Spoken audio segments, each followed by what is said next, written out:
আজ আমরা এই বেলুনের মধ্যে কিছু এক্সপেরিমেন্ট করব।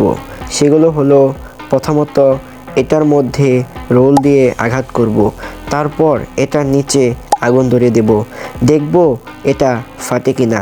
তো চলুন শুরু করি। স্বাভাবিকভাবেই একটা বেলুনের মধ্যে যদি রোল দিয়ে আঘাত করি বা এর নিচে যদি আগুন ধরিয়ে দেই তাহলে এটা ফেটে যাওয়ার কথা।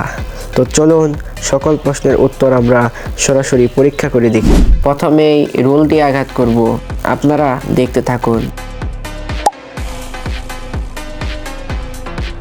একটু ভালো করে লক্ষ্য করুন, দেখুন ভেতরে ভালোই ঢুকে গিয়েছে, কিন্তু তাও এটা ফাটছে না।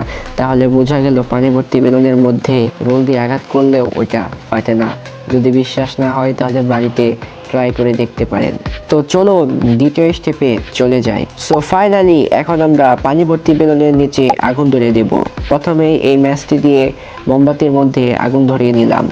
এখন এই মোমবাতিটা ওই বেলুনের নিচে দিয়ে দেব।